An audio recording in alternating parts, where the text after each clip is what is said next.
Hi everyone. आज हम बात कर रहे हैं कॉस्ट ऑफ कैपिटल, पूंजी की लागत। This is new chapter.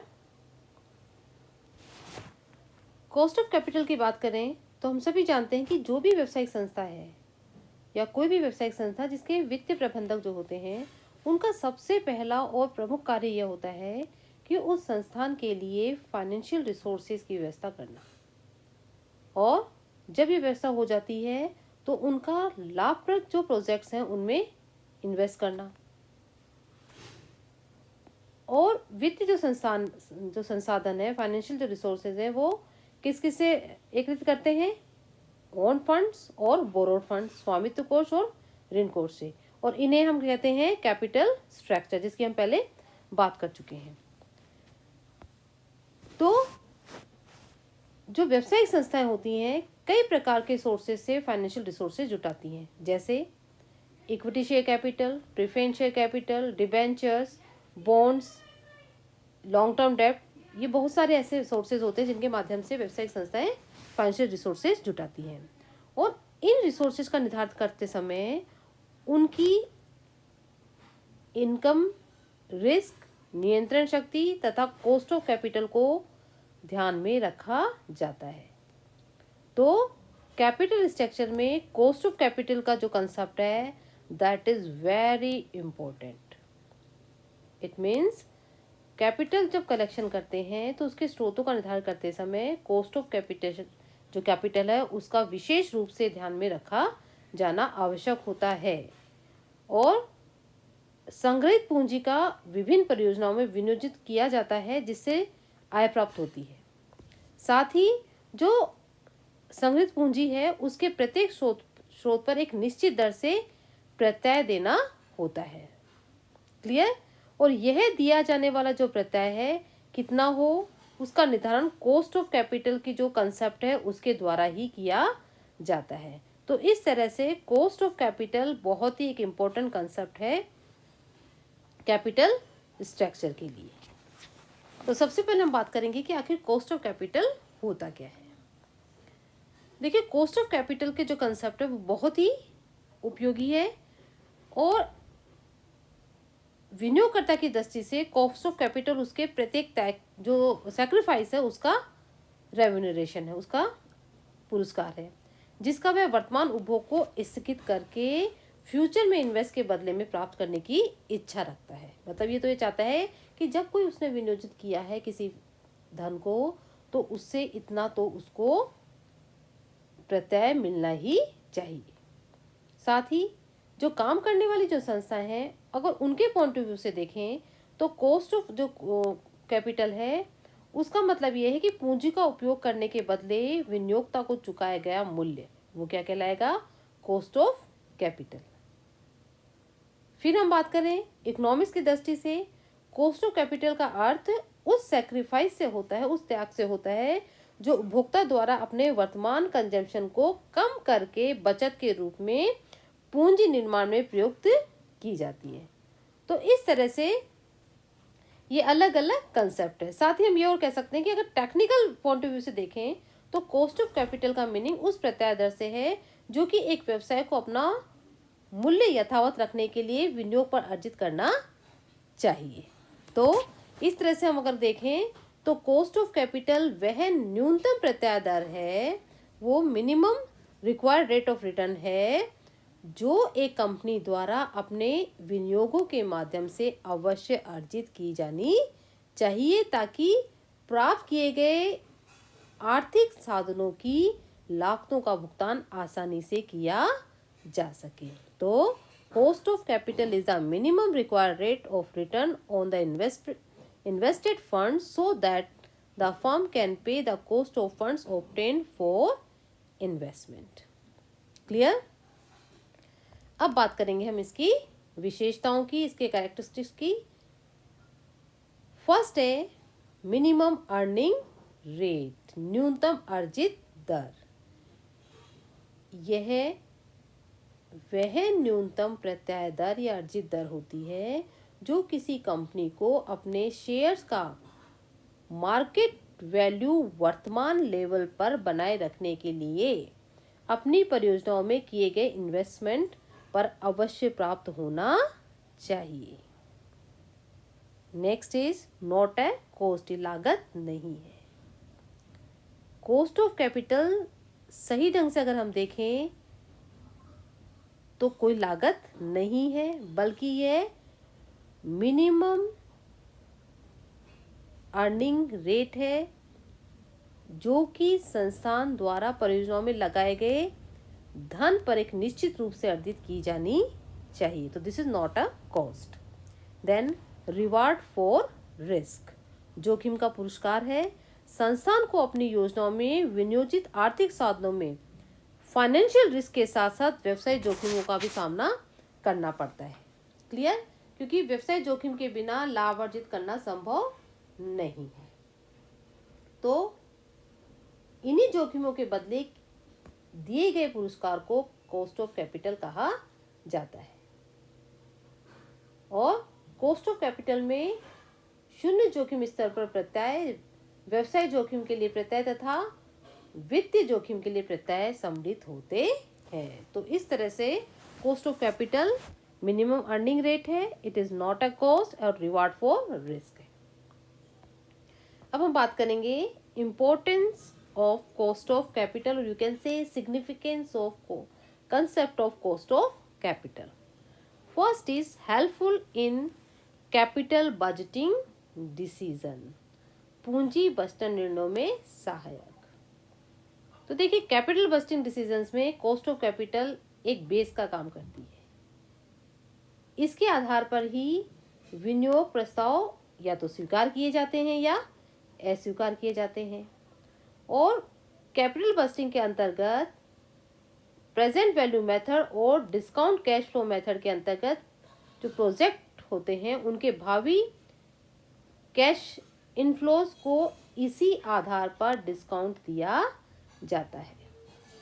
इसी प्रकार internal rate of return method में जिस दर पर भावी कैश इनफ्लोज का मूल्य परियोजनाओं के वर्तमान लागत के बराबर होता है, वह दर कॉस्ट ऑफ कैपिटल दर से कम हो तो उस प्रोजेक्ट को अस्वीकार कर दिया जाता है।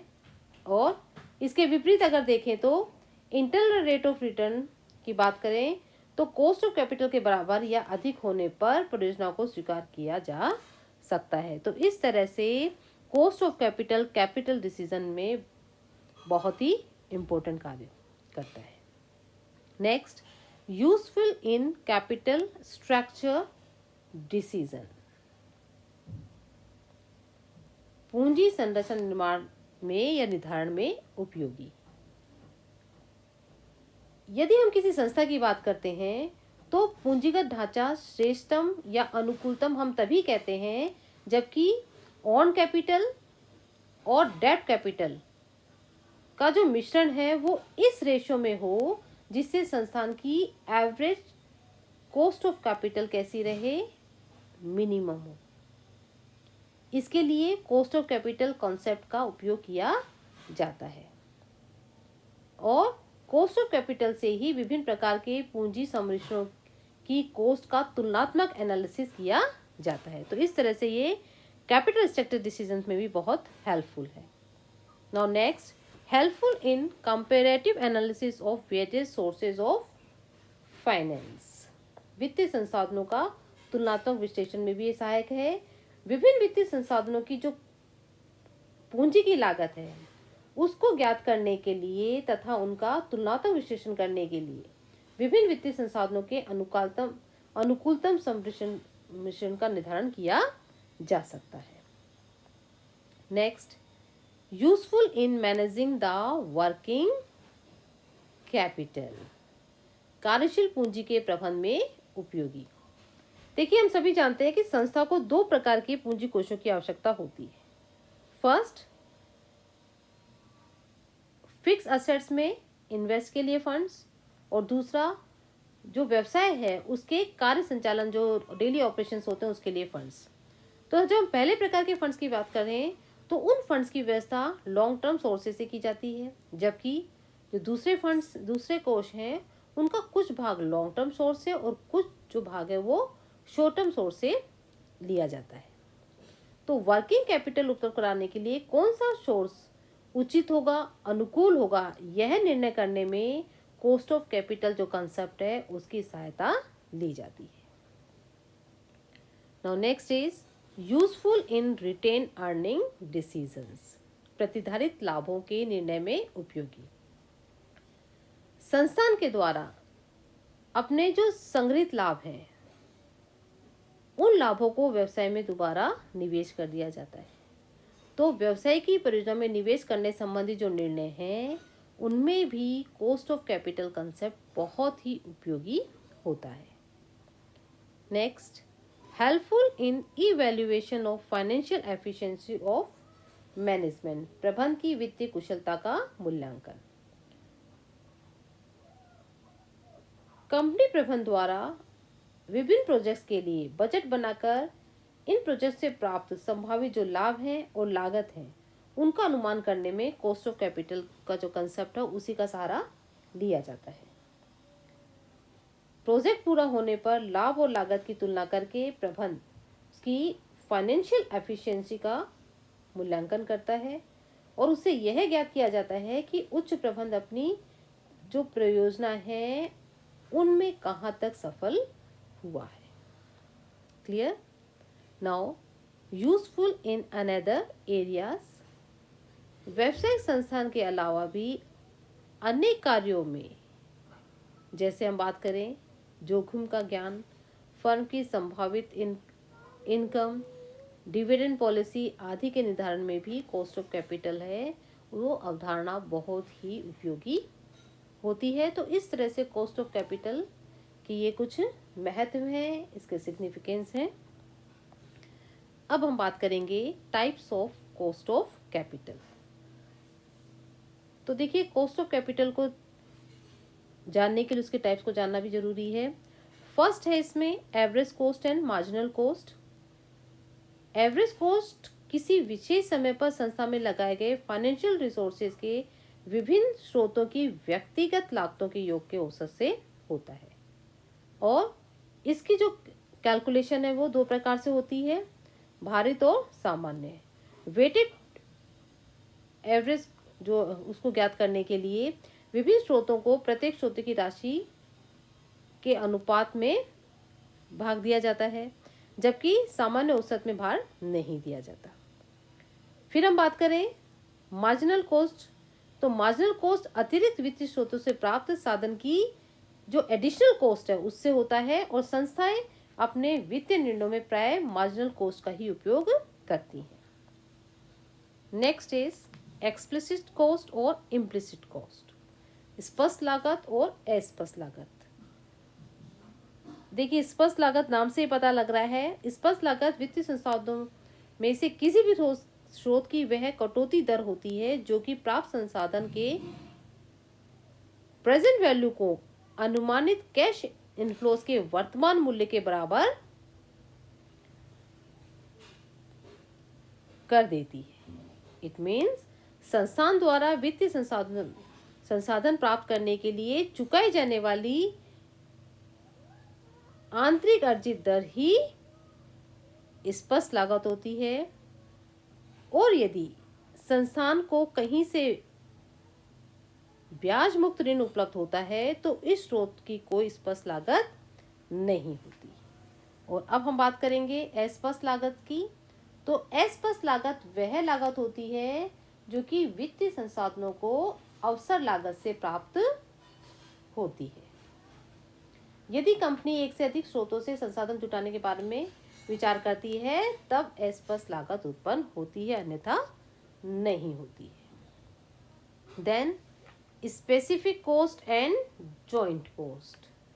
देखिए स्पेसिफिक कॉस्ट पूंजी संरचना में प्रत्येक विशेष स्रोत की लागत स्पेसिफिक कॉस्ट होती है, जैसे इक्विटी शेयर की कॉस्ट, प्रेफरेंस शेयर की कॉस्ट, डिबेंचर की कॉस्ट।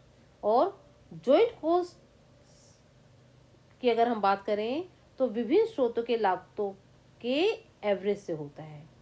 इसमें पूंजी की वेटेड एवरेज कॉस्ट, संपूर्ण कैपिटल कॉस्ट, सामान्य पूंजी कॉस्ट आदि नामों से इसे जाना जाता है।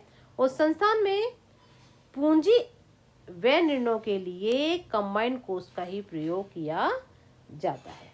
Then last is future cost and historical cost. Future cost का अर्थ अनुमानित लागत से होता है और हिस्टोरिकल कोस्ट ऐसी लागत होती है जिसे पिछले वर्षों में फाइनेंशियल रिसोर्सेज की प्राप्ति के समय चुकाया गया था।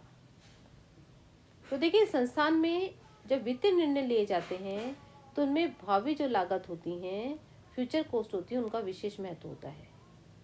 और फ्यूचर कोस्ट का अनुमान लगाने के लिए हिस्टोरिकल कोस्ट का ही अध्ययन किया जाता है। It means historical cost future cost के निर्धारण के लिए एक बेस का काम करती है।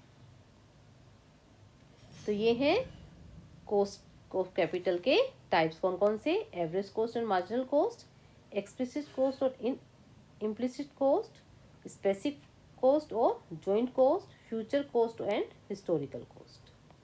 अब हम बात करेंगे cost of capital for different sources of finance, वित्त के विभिन्न स्रोतों की पूंजी के लागत। देखिए, पूंजी के विभिन्न स्रोत हैं जिनसे पूंजी प्राप्त की जाती है और प्राप्त की गई पूंजी की राशि तथा उस पर देय ब्याज या लाभांश की राशि की मात्रा क्या होती है, वो भिन्न भिन्न होती है तथा उनकी पूंजी की जो लागत है वो भी जितने भी सोर्स है उनकी अलग होती है।